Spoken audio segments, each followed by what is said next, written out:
Informativo G24 presenta Geopolítica Profunda. Un análisis en perspectiva para que usted decida sobre su futuro. Invitado, Daniel Stulin, doctor en inteligencia conceptual, escritor e investigador de escenarios próximos, basado en inquietudes de la opinión pública y la comunidad de analíticos de Informativo G24. Dirección y concepto periodístico, Sandra Valencia. Bienvenidos.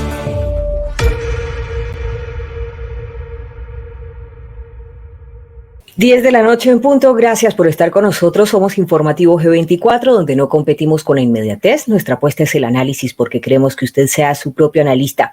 Hoy Geopolítica Profunda con Daniel Stulin, 3 segmentos muy interesantes. El primero habla de ese concepto que apuntaría a una simplificación acelerada de los Estados Unidos y se liga concretamente con los Estados Unidos en materia de modelos educativos.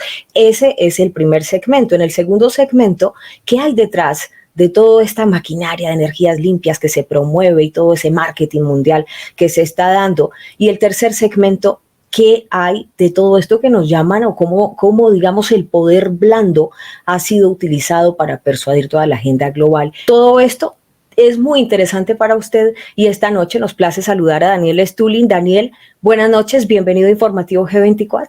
Buenas noches, Sandra, muchísimas gracias otra vez por la invitación. Bueno, antes de entrar en materia, me gustaría aprovechar que estamos contigo para recordarles a las personas que nos han preguntado, bueno, con todo esto que apunta, todo esto que descubre Daniel Stulin, ¿cuáles serían las opciones de solución y los consejos? Y pues recordarles que tenemos con ustedes preparado un webinar, la hoja de ruta de Daniel Stulin, que va a ser el próximo 11 de marzo a las 4 de la tarde. Y es un webinar bastante interesante en el que ustedes se pueden inscribir. Está ahí debajo en la descripción del video. ¿Y allí qué vamos a tener, Daniel? Pues con todo lo que estamos viendo, la velocidad de los acontecimientos. Y antes, Sandra, con lo que comentamos esta semana tú y yo, que antes las cosas que pues tardarían, no sé, años incluso en llevarse a cabo, hoy en día estamos viendo los acontecimientos que lo que antes era años, ahora tardan días o semanas como mucho en empezar y llegar a su punto de evolución y terminarse. Entonces, con esta locura colectiva galopante que estamos viendo a nivel político, económico, social, geopolítico, geoestratégico, financiero, con un día Bitcoin sube a 35, 40, después baja a 24, el mismo día los expertos están hablando que el oro va a subir a $15,000 en una onza, mientras el oro está bajando, al mismo tiempo que Robinhood y toda esa gente de las empresas de hedge fund están peleándose por el control, digamos, ¿no? de esta dialéctica financiera, y mientras tanto la gente tiene que vivir, la gente tiene que ganar dinero, tiene que entender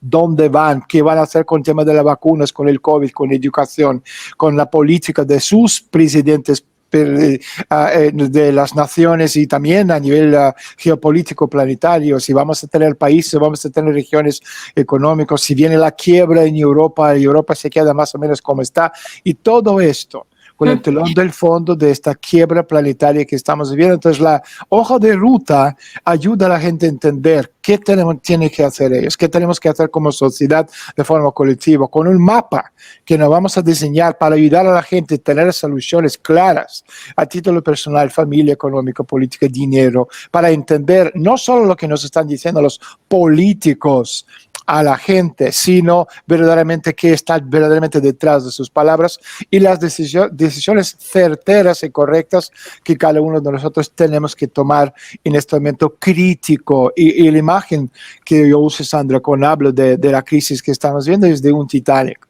Es un Titanic que ya se golpeó, se dio contra el iceberg y ya está hundiéndose. Una parte ya está bajo el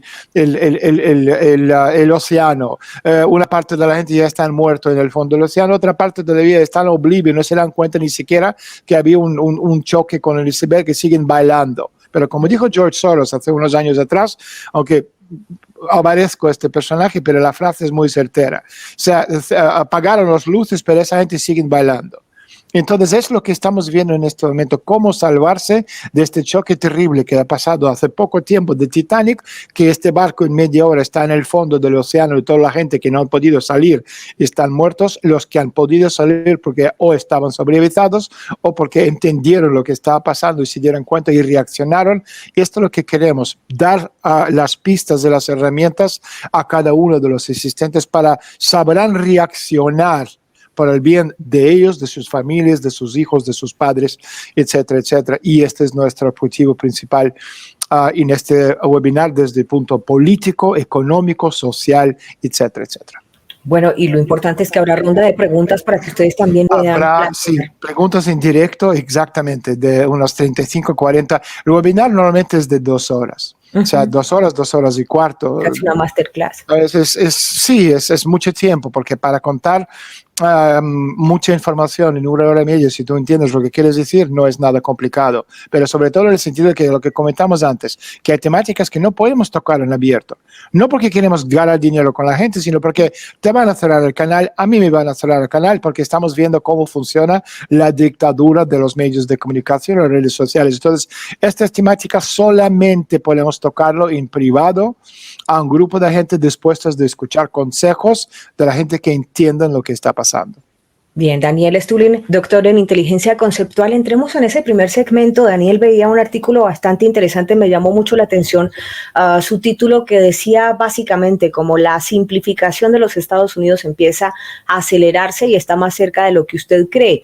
Y se referían puntualmente al sistema educativo. Tú me dabas una frase ahorita por inbox y me decías, es que cerca del 70% de los estudiantes no pueden decir de dónde son, y se conecta con una de las primeras acciones que tuvo el recién mandatario juramentado, que llegó prácticamente tumbando la orden ejecutiva de 1776 que dejó Donald Trump, donde pedía educación patriótica en las escuelas. ¿Qué es lo que está pasando y por qué se conecta esa simplificación acelerada de Estados Unidos con el modelo educativo?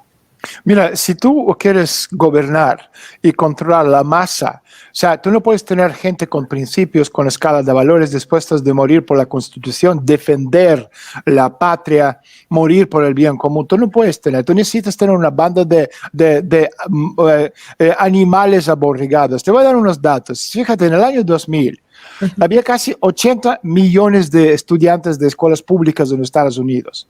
Ahora, cada año se gastan más de 500 mil millones de dólares en la educación pública primaria y secundaria en Estados Unidos. Ahora, si sumamos el coste de la educación universitaria, estamos hablando de un presupuesto total anual de casi 850 o 900 mil millones de dólares. Repito, 850 o 900 mil millones de dólares.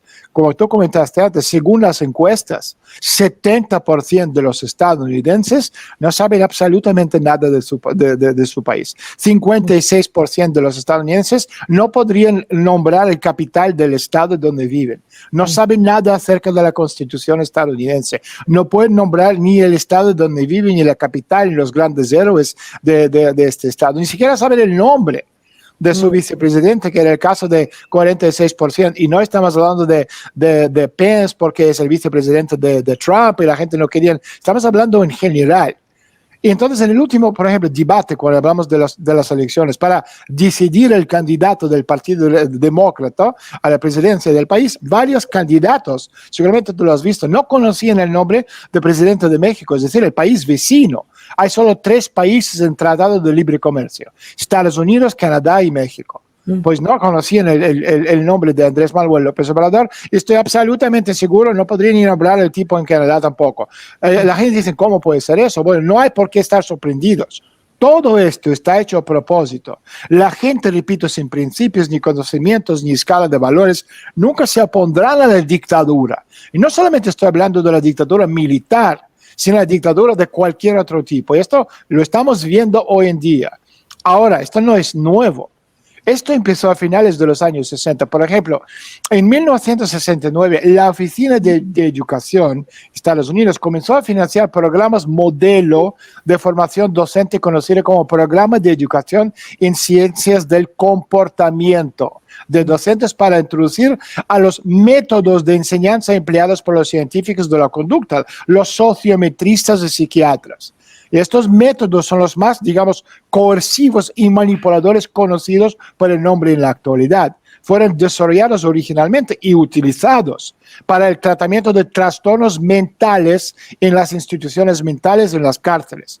Es decir, no tiene nada que ver con los colegios. Y las técnicas son, por ejemplo, juegos de rol, psicodrama, sociodrama, juegos de simulación, fantasía guiada, pruebas de actitud, grupos de encuentro, círculo mágico, modificación de comportamiento, tales como aislamiento, así como el condicionamiento operante. Entonces, ¿y cuál es el objetivo de estas dinámicas tan particulares, círculos mágicos y todo eso? O sea, porque se trata de técnicas para influir en los procedimientos clínicos de hospitales, en los procesos de pensamiento de los niños en la clase, además de la formación de profesores. Un grupo, por ejemplo, especial de manipuladores de las sensibilidades, conocidos como agentes de cambio, fueron entrenados ¿para qué? Para facilitar el proceso de cambio y también identificar las fuerzas que se resistían a este cambio. Y esto lo estamos viendo ahora mismo. Además, el agente de cambio sirve como un catalizador para la concienciación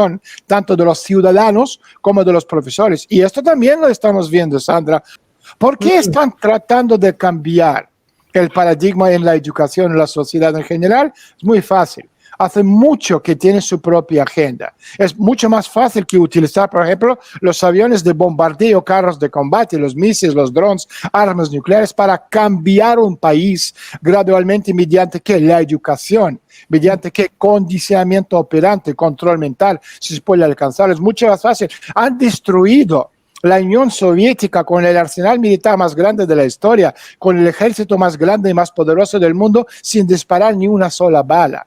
Entonces a los lavacerebros le ha costado mucho implementar tales programas en la escuela. Obviamente cuesta mucho más que la enseñanza académica, pero de todos modos es una herramienta mucho más barata y eficaz para controlar lo que piensa la gente a largo plazo. Y una cosa más, uno de los libros del texto en uso por el sistema educativo en los Estados Unidos para estos fines es de un suizo que se llama Johann Pestolazzi y se llama El ABC de la percepción sensorial.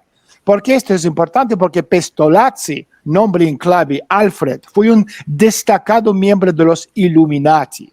Y el objetivo de los verdaderos Illuminati, no estos de las películas de Dan Brown, es la dominación, el dominio del mundo, utilizando cualquier método para avanzar en sus objetivos.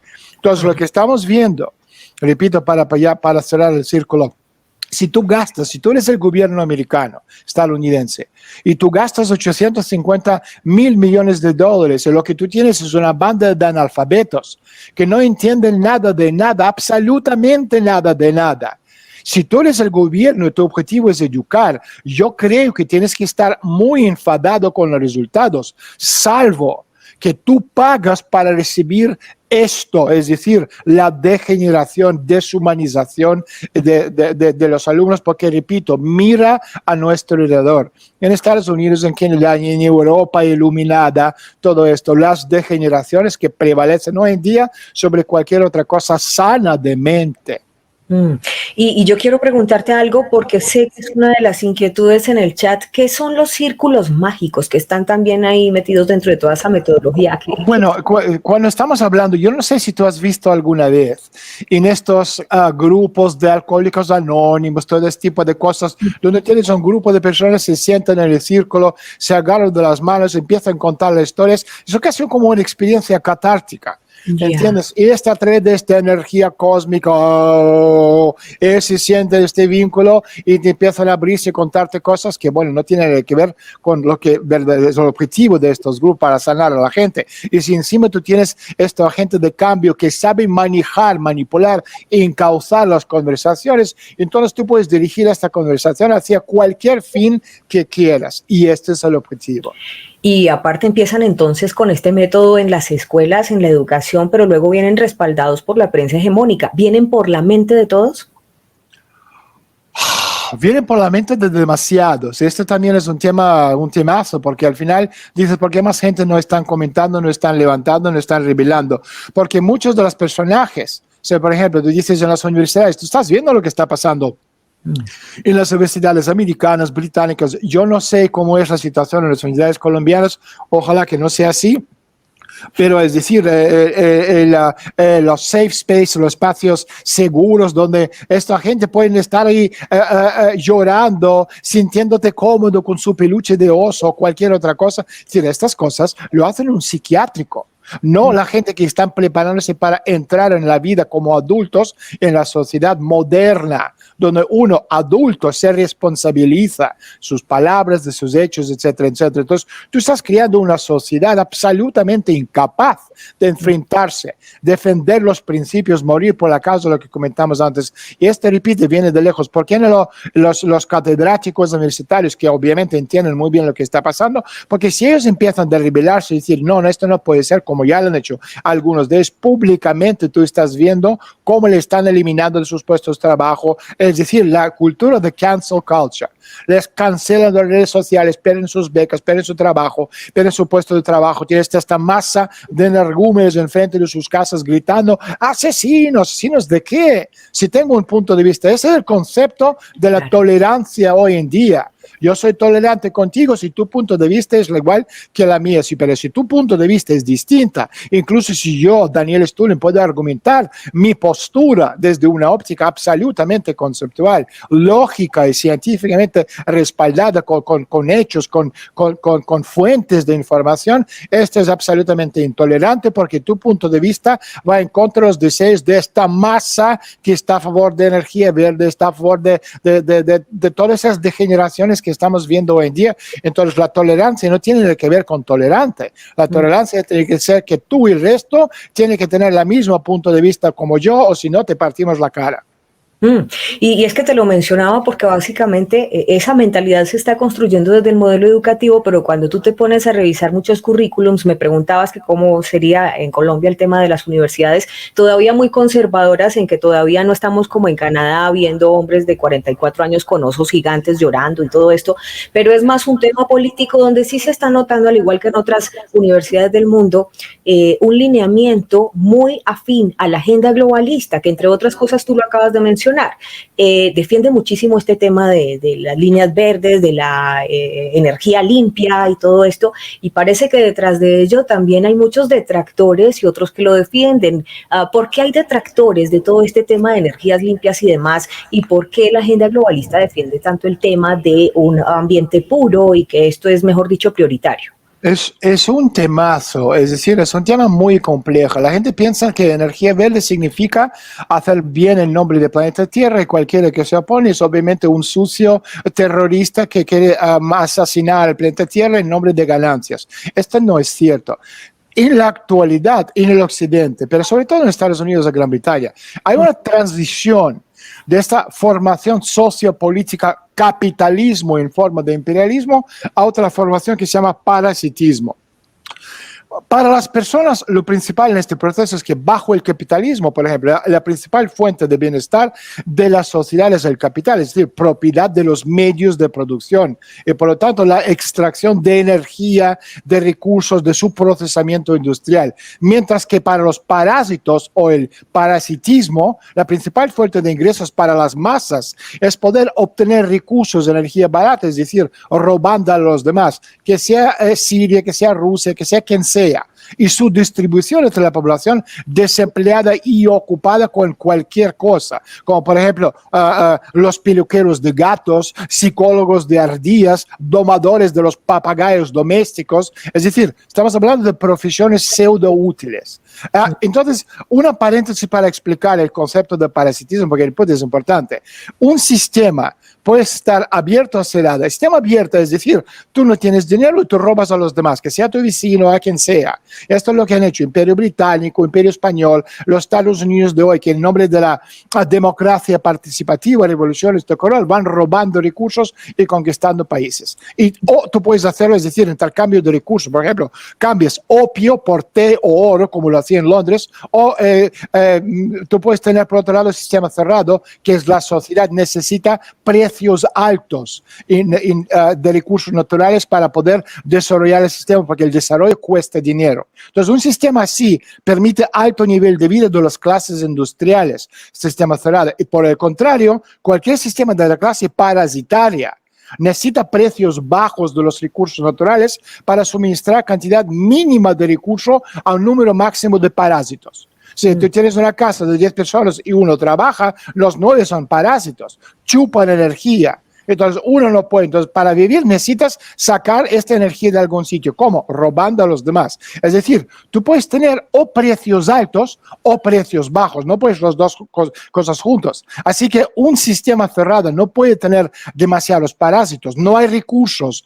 para todos. Este sistema cerrado es sistema productivo. Entonces, durante la transformación de la sociedad del capitalismo al parasitismo, se producen obviamente los siguientes procesos. Uno, la producción de energía en el país está disminuyendo constantemente. La minería y recursos naturales en el país cae o no es rentable. La industria pesada abandona el país y la agricultura que necesita subsidios constantes y proteccionismo. Ahora, como resultado, el tiempo que la población dedica al trabajo productivo está bajando constantemente, mientras que esta pseudo empleo de la población está creciendo. Y dado que estos procesos se basan en el funcionamiento de las leyes de la economía política, la sociedad no puede resistirlo ni detenerlo de ninguna manera. ¿Esto qué quiere decir? ¿Qué tiene que ver con lo que estamos hablando? La religión verde, porque es eso, es una ideología que permite a corto plazo preservar la salud, digamos, de la sociedad occidental, como proporcionar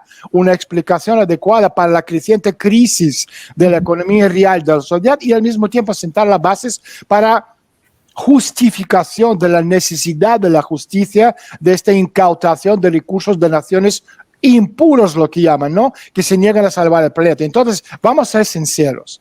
La religión verde no es un intento de salvar el planeta Tierra, ya que el cambio climático siempre ocurre sin una influencia humana significativa. Y el dióxido de carbono es un gas útil que le permite aumentar el enverdecimiento del planeta y el rendimiento de los productos agrícolas. La religión verde no es un intento de prepararse para la falta de recursos, ya que la religión verde conduce a un consumo extremadamente ineficiente de los recursos y los esfuerzos de resolver problemas reales de ahorro de recursos y también eficiencia energética se gastan en estos friquismos institucionalizados. Y por último, la religión verde no es una forma de sobrevivir a una guerra nuclear, ya que toda la energía verde es de alta tecnología y su reparación y su reemplazo en condiciones de degradación postnuclear de la economía es absolutamente imposible. Entonces, la energía verde es una ideología para explicar y justificar la destrucción de la industria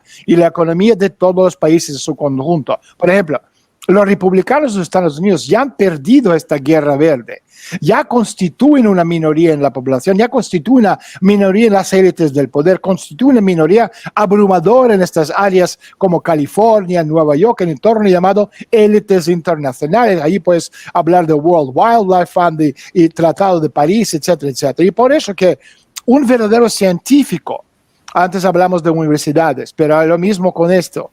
Un científico verdadero no puede decir la verdad, ya que perderá sus subvenciones, su beca, su trabajo, seguramente su mujer y su familia, porque pondrán presiones de cómo puedes estar con un hombre que quiere matar el planeta. Es un asesino, es un Hitler encarnado, este tipo, te tienes que dejar. Entonces un político no puede decir la verdad, que los votantes no la necesitan, porque los votantes son borregos. Y cuando suman 2 más 2, le sale menos 4. Y un periodista, por consiguiente, no puede, un periodista de verdad, no puede escribir la verdad si no quiere perder su trabajo y quedarse absolutamente, vamos, tú tienes hipoteca, tienes niños que van al colegio, tienes mujer y tienes familia entera y necesitas trabajar para ganar el dinero, tú no puedes decir la verdad porque te quedas absolutamente destruido. Lo que ha hecho ellos con Trump serán las cuentas bancarias, le quitaron las redes sociales, es decir, el friquismo de cultura de cancel culture, exactamente. Sí, pues bastante preocupante, pero me gustaría también preguntarte algo con esto que estabas mencionando de la economía verde o de las energías limpias y demás. Hay países que van más avanzados que otros. En América Latina está más lento el proceso y cuando entrevistábamos la vez pasada a nuestro amigo César Vidal nos decía que probablemente lo que pretendían era también decidir qué países se industrializaban y cuáles no. ¿Cómo ves tú? Totalmente, absolutamente, claro que sí. Es decir, la industrialización va a ser a costa de los países avanzados que pueden hacer frente a la élite mundial. Date cuenta que los orígenes de este medioambientalismo, revolución verde moderno, son estrictamente imperiales, en concreto británica en la intención. Si nos remontamos hasta la antigua Grecia, por ejemplo, ha habido la promoción de una ideología política que enfrenta hombre contra la naturaleza, que ha actuado para defender la naturaleza de hombre, es decir, bienvenido al paraíso. Siempre ha sido una ideología y una política de esta clase oligárquica que usan la defensa del medio ambiente como una excusa para promover el control de la población y la desindustrialización. Y la intención es limitar a la población un número controlable de las personas, lo que siempre han querido el Imperio Británico. Si te acuerdas, el príncipe consorte, el marido de reina Isabel II de Inglaterra, dijo que si volviera una vez reencarnaba, ¿no? como algo que le gustaría que sea como un virus mortal que podría matar la gran parte de la población. Entonces, esa agenda lo que intentan es impulsar son los recursos y las tecnologías sostenibles, energía solar, energía eólica, este tipo de cosas. Y esto en oposición del avance del poder nuclear, o si estamos hablando de la conquista de la Luna, de helio 3, que es un isotopo. Ahora, si lo miramos en términos científicos, la clave real para el desarrollo, la clave para el progreso de la humanidad es este concepto de lo que se llama la densidad de flujo de energía. Quiere decir que para que el humano pueda crecer y desarrollarse, incluso para seguir existiendo, debe moverse continuamente hacia un incremento de la densidad de grupos de energía y el uso de tecnología. Tú no puedes desarrollarte como en la sociedad si tú sigues usando carbón, sigues usando viento, sigues usando energía del sol.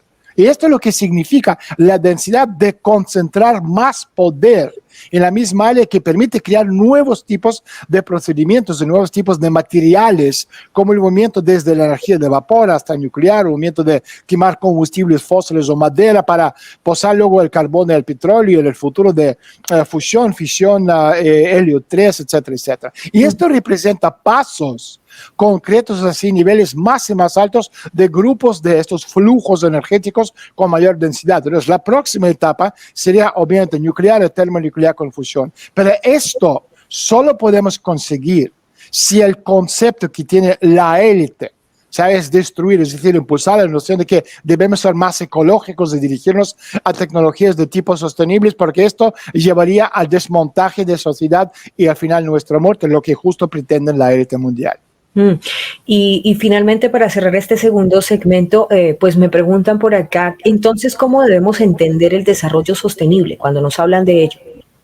Yo no sé, es decir, ¿en qué sentido? O sea, es decir, por ejemplo, decimos que no necesitamos más formar ingenieros, es decir, si estás hablando de sostenible, en el sentido de que no necesito más ni energía nuclear, ni energía avanzada, ni densidad energética. Entonces, lo que estamos básicamente diciendo es que no necesitamos ni formar ingenieros, ni científicos. Vamos a expandir el límite del conocimiento humano y luego impulsar a la humanidad hacia un nuevo paradigma. En su lugar, alentamos las tecnologías que apoyen un número menor de personas. Y esto es lo que quieren hacer. Es decir, eliminamos todas esas cosas porque son dañinos para el planeta Tierra. Es decir, no hace falta ni científicos ni ingenieros, y hagamos cualquier cosa que al final llegamos a tener un número mínimo de personas, y esto lo impulsamos vía pues cualquier energía con este desarrollo tecnológico, densidad energética muy baja. Y esto es lo que quieren hacer. Por eso están impulsando la eliminación, despoblación, etcétera, etcétera. Entonces, al impulsar este tipo de energía, está reduciendo la posibilidad de las naciones para tener, digamos, un verdadero desarrollo tecnológico industrial que les permite avanzar a nivel de las naciones por kilómetro cuadrado de espacio contra la naturaleza. Este desarrollo, este avance, esta riqueza, tanto a título de los países independientes como personas, nos liberan de este yugo de la élite. Es justo lo que ellos no pueden permitirse que tú y yo seamos libres. Por eso, si tú prestamos atención a lo que dice el Foro Económico Mundial, están hablando, tú no vas a tener nada y tú vas a rentar todo y vas a ser feliz. Claro, obviamente, este es el objetivo de este grupo de animales que nos quieren esclavizar, pero yo no quiero ser esclavo ni ahora ni nunca. No, seguro que no. Yo creo que la mayoría no quiere nada de eso, pero mencionas algo importante, el tema de la dependencia, independencia, con todo este tipo de agendas que se planean no solo en la 2030, en el mismo foro económico, empieza también unos cuestionamientos al interior de los países. ¿Cómo voy a negociar esto? ¿Cómo me voy a someter o no someter? Y ahí entra, cuando hablamos de negociación, también entra un primado que se llama poder blando o poder duro. Y me mencionabas ahorita, fuera de cámaras, que incluso pues el Imperio Británico es el maestro del poder blando. Eso en diplomacia, digamos que lo calificamos como persuasión, pero no sé a qué te refieres, digamos puntualmente, frente a esa maestría que tendría el Imperio Británico en la persuasión para convencer a todo el mundo de que estas agendas son buenas, el buenismo.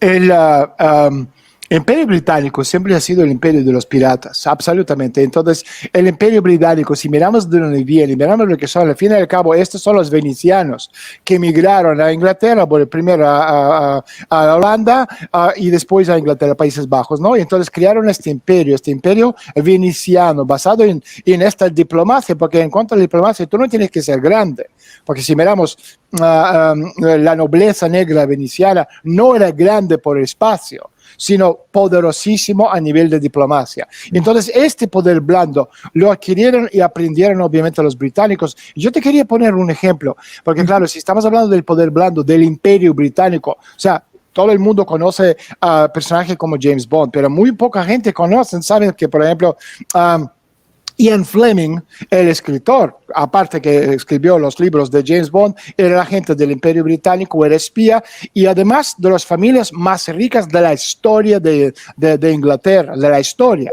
Es una familia que tiene entre 15 y 20 mil millones de dólares. Estamos hablando de una riqueza fantasmagórica. O sea, no es un escritor cualquiera. Y te pongo otro ejemplo, Daniel Defoe. La gente dice, no, este nombre es bueno, Robinson Crusoe, todo el mundo lo conoce, ha leído este libro maravilloso, pero Daniel Defoe era el jefe de inteligencia del Imperio Británico. O sea, ¿cuánta gente sabe esto? Y otra cosa, muy poca gente sabe que hay una continuación de las aventuras de Robinson Crusoe. En este libro, segundo libro, este personaje viaja por la ruta de Taiwán, Beijing, Siberia, Arcángeles, Hamburgo, La Haya. Y el tema es fascinante si hablamos de estos entresijos del poder blando del Imperio Británico. Defoe, como jefe de inteligencia, primero enseñó a su héroe Robinson Crusoe a sobrevivir en una isla, y luego lo envía a un viaje por una ruta muy, muy concreta. El tiempo de acción, enero de 1794, estamos hablando el año de creación del Banco Central de Inglaterra, enero de 1705, es decir, periodo de 11 años. El Odisea de Homero vagó menos. Entonces Robinson planeaba participar en el comercio de esclavos, desde África para transportar mercancías a Brasil, donde administró la plantación durante 4 años, pero al final acabó en una isla del Caribe, junto a ¿dónde? A la isla de Trinidad frente a Venezuela. Ahora, el verdadero Robinson es escocés, que se llama Alexander Selkirk. Él vivió entre 1704 y 1709 en una isla deshabitada en el Océano Pacífico cerca de Chile. Y sin embargo, Defoe envía a su Robinson Crusoe al otro lado del continente y creó una moda para los supervivientes del estilo Robinson. Entonces las islas, por ejemplo, de Mar Caribe, que es cuenca de Océano Atlántico, comenzaron a desarrollarse más activamente. ¿Por parte de quién? Por parte del Imperio Británico. Ahí estamos hablando de este poder blando. Y ahí ahora, digamos, la posición de Gran Bretaña es muy fuerte. El primer libro se publicó en 1719, agosto de 1719, se publica la segunda parte. Y en 1720 se publica el tercer libro, que se llama Las reflexiones serias de Robinson Crusoe. Es decir, que en los días de Pedro Grande, el zar ruso, el jefe, quizás ya ex jefe, no se sabe, de la inteligencia británica, que era Daniel Defoe, en sus libros, de manera sutil, designó las direcciones de los avances de la política británica. ¿Cuáles son? 1. Caribe, Antillas, Venezuela, Brasil, África. Esfera de interés, la zona del comercio transatlántico. Triángulo de comercio de esclavos. Segundo punto, el reino chino-ruso, a través de Siberia hasta el puerto marítimo de Arcángeles. Hamburgo, la ciudad portuaria más grande del Santo Imperio Romano Germánico de las naciones alemanas. y después La Haya, la capital de la República de las Provincias Unidas de los Países Bajos, que en ese momento estaba en alianza con Inglaterra en la guerra de sucesión española en 1714. Entonces, el área de interés, socios comerciales de China, es decir, el gran imperio chino, aliados y competidores de Gran Bretaña. Entonces, los británicos necesitaban urgentemente algo, digamos, en el reino ruso, que Pedro el Grande, no Pedro I, estaba transformando en este imperio ruso.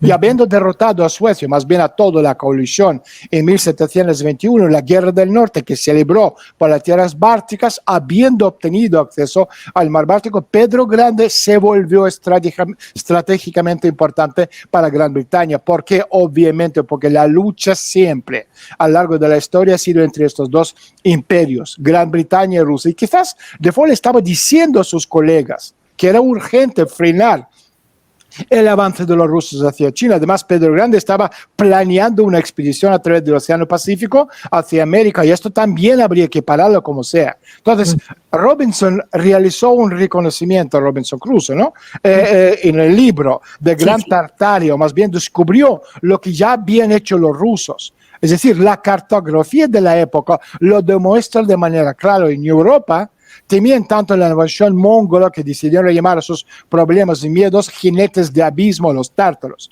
En Gran Bretaña, a principios del siglo XVIII, se formaron dos bloques financieros y políticos. Por un lado, los Tories, es decir, los grandes tierratenientes, y por otro lado, los funcionarios de gobierno, etcétera, la familia real, es decir, estamos hablando de partidarios de la monarquía. Y por otro lado, los Whigs, los aristócratas y comerciantes más importantes, partidarios de este poder supremo del Parlamento. Entonces, tú estás hablando de estos dos vías al mismo tiempo. Detrás tienes este poder blando con una visión muy concreta de lo que tiene que hacer el Imperio Británico, escrito por un escritor de renombre, Daniel Defoe, el agente del Imperio Británico, de inteligencia británica, vía su libro Robinson Crusoe, que yo creo que ha leído el mundo entero. Entonces, Defoe, digamos, fue el primer periodista económico, y esta novela demuestra exactamente las vías que el Imperio Británico tiene que seguir, no porque lo sabía él, sino porque vía este poder blando, que hoy lo llamamos periodismo o cultura. Tú puedes conquistar los territorios. Los chinos están haciendo lo mismo con sus centros Confucio en Estados Unidos y en los demás países del mundo, y por eso Trump también lo estaba cerrando, porque este poder blando y el Occidente estaba haciendo lo mismo en Rusia. Con los centros... Tienen su propia comisión de relaciones exteriores, pero llegas a los gobiernos locales, saben entrar blando. Totalmente, absolutamente. Se fíjate en Inglaterra, en la India. O sea, los ingleses con 4.000 mandamases pueden controlar un país de 1.000 millones de personas. Wow. Es decir, el poder blando funciona muy bien, sobre todo en el sentido de que los absolutos maestros en este caso no son los americanos, sino los británicos. Persuasión pura y dura. Bueno, algo más que quisieras decir, Daniel, en estos 3 segmentos que yo creo que han sido muy enriquecedores y que seguramente los vamos a seguir desarrollando, pero sé que tu agenda es apretada. ¿Quieres decir algo más? Yo creo que es importante, es decir, si hay un lema es cuestionar todo. O sea, no tomar nada tal cual. Da igual si lo estoy diciendo yo, estás diciendo tú. La gente tiene que pensar atender, aceptar y después mirar, comprobar, pensar, y esto es importante, cuestionar todo, cuestionar. Y en ese sentido, en nuestro webinar le vamos a enseñar a la gente, es decir, el conocimiento es poder. Entonces, tú tienes muchísima información en las redes sociales, pero también sabemos que mucho de esto es desinformación pura o propaganda del poder blando. Y nosotros queremos, como estamos hablando de COVID, estamos hablando de las vacunas, vamos a hablar de inmunizar a la gente, de vacunar a la gente con el conocimiento verdadero para que ellos puedan tomar las decisiones basadas no en cosas inventadas, ficticias, fake news, sino en patrones reales que les ayudarían a tomar las decisiones. Repito, todo esto vamos a comentar, explicar en gran detalle. Después a todos los participantes le vamos a enviar a este webinar para que puedan repasarlo y revisarlo las veces que quieran durante una semana entera. Pues aquí está justamente, si me lo permites, es la hoja de ruta con Daniel Stulin, el webinar que va a ser el 11 de marzo a las 4 de la tarde, fácil, cómo ingresar. Debajo, en la descripción de este video está el link, usted va, pincha y lo lleva directamente a la website que está registrando a todas las personas que quieren participar en este webinar. Así es. Muy sencillo. Entonces, Daniel, yo creo que nos dejas con muchas expectativas y como siempre ha sido un gustazo entrevistarte, hablar contigo y nos estallas la cabeza. Muchas gracias, buenas noches y hasta la semana que viene.